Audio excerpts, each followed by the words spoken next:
There you are. I was looking for you. I need a favor.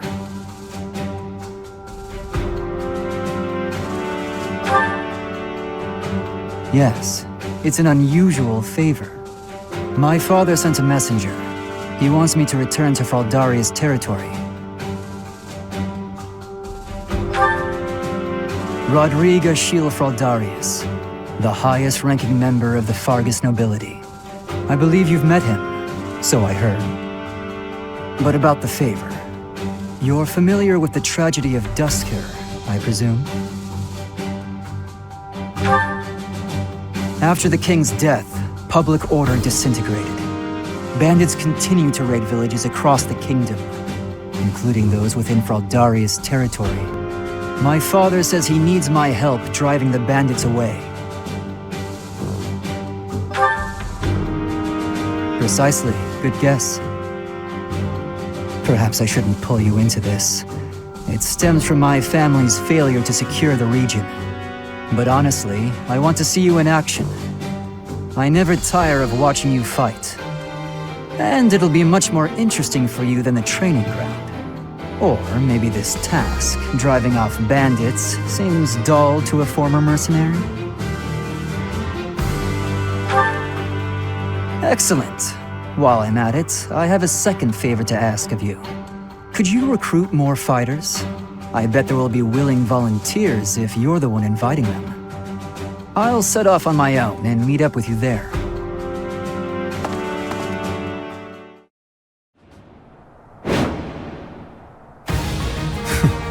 Struggling to defeat some bandits?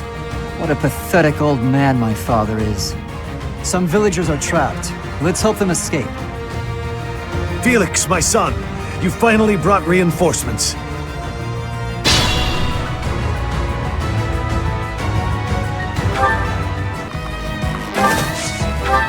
Oh, Prince Dimitri's here to help. I am humbled, Your Highness, and so sorry to trouble you. No, it is fine.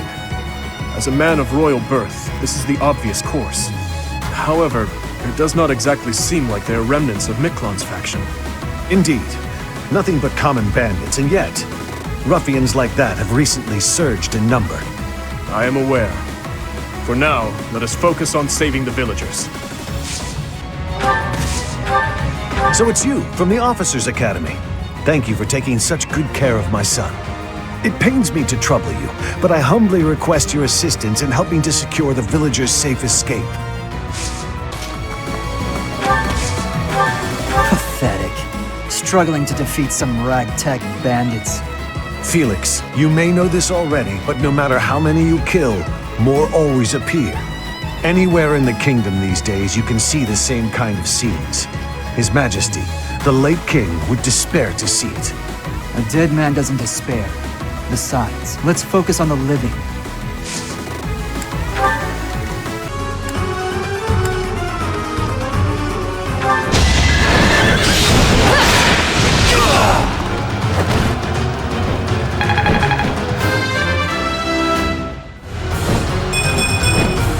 This is what a real man looks like. That should do it. We've chased those ruffians away for good. Thank you so much for your assistance. Please, accept this small gift as thanks.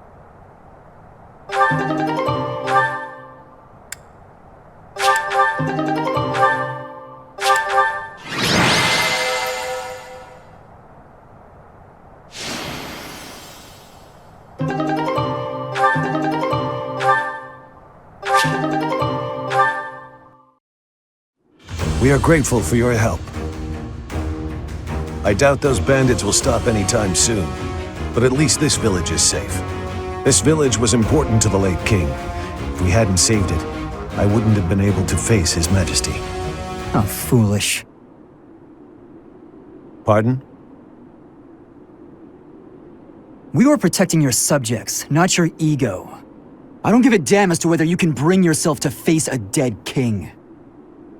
I will not tolerate such language from you. I came here to hone my blade and to save innocent people. I suppose if I had died, you would say the same thing you did after Glenn's death. He died like a true knight. I have nothing more to say. I'm going back.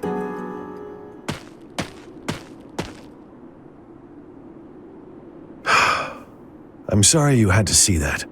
He's been that way for 4 years now. Of course, I understand his sentiment, to some extent. It all comes down to, well, a difference of opinion.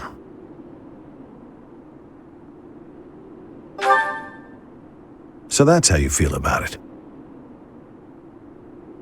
How fortunate Felix is to have met someone like you.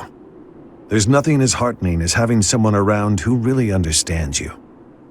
He's an odd boy, thick-headed in some ways, but he's my son all the same. I'm glad he has you to look after him.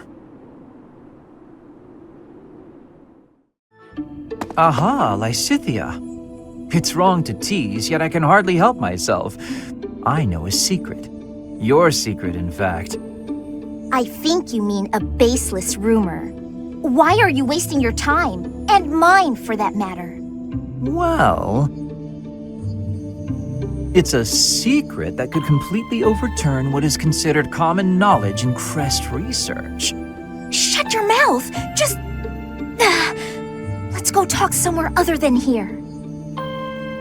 Okay, where did you hear about it? There was a sort of accident in Professor Hanneman's room. I should have figured.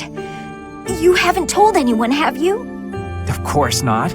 If someone else were to learn you have 2 crests, I might lose you as a test subject. Please stop talking so loudly. So what if I have 2 crests? If you insist on speaking of it, please do so quietly. My intuition was correct. You do have 2 crests. Wait, what? Did you just trick me? Trick is such a strong word. I think of it as testing a hypothesis. The truth is, I simply made an educated guess. Well, now that I've confirmed it for you, there's not much I can do. I disagree. For example, you could tell me if you were born with them, or is the source magical? What does it feel like to use both crests at the same time? Is it pleasant, painful, euphoric? Enough is enough! I am done talking about this. As though I'd speak of this to the likes of you.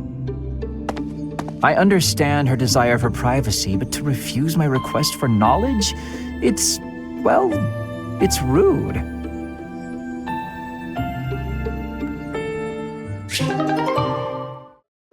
That's odd. I'm sure I just had it a moment ago.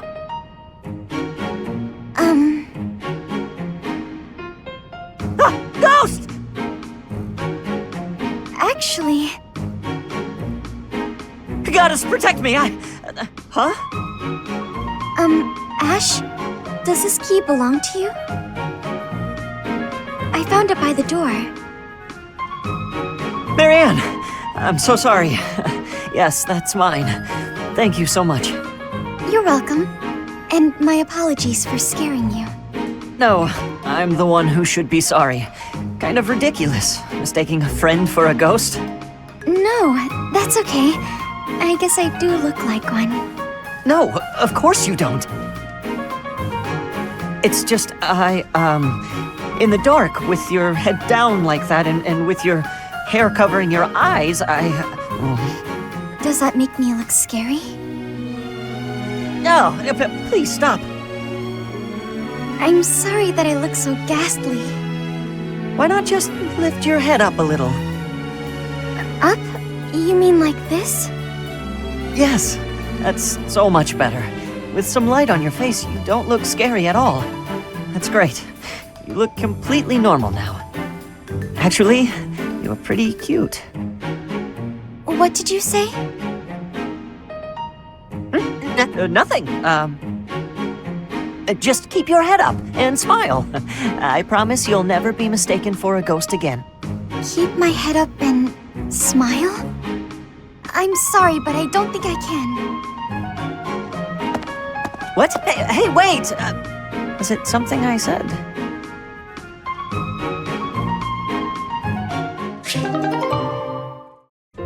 Hello, Marianne. You're well, I hope? I am, Lawrence. Thank you. I cannot help but notice you do not look it. Is that so? I feel fine.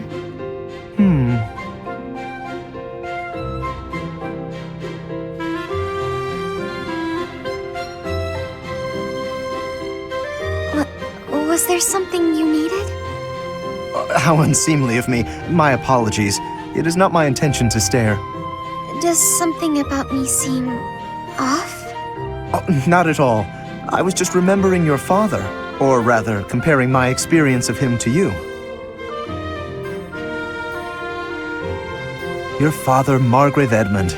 He is one of the shrewdest nobles in all the Alliance, with a noted gift for pointed speech.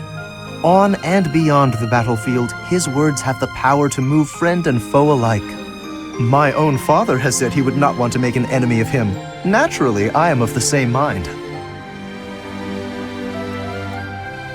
Your father is blessed with gifts of confidence and eloquence, yet compared to him, you seem always reticent and downcast. I'm sorry. I don't mean to cause you discomfort. It's just that the contrast between you and your father is striking. I have very little in common with my adoptive father. But he sent you to Garrick Mach. Clearly, he sees potential in you. I think I see it too. Yes, a certain charm, gravitas, if you will. Just like him. Oh.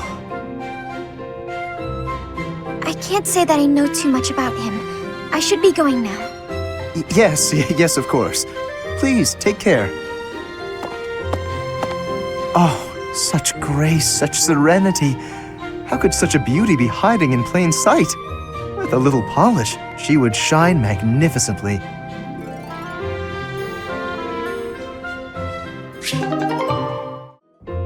Ah, that fragrance! Could it be? Ferdinand, I cannot help but notice the exquisite tea you're drinking. Not many can appreciate it, let alone recognize it. I'm impressed. Perhaps you would be so good as to indulge me with a cup? By all means, allow me to pour.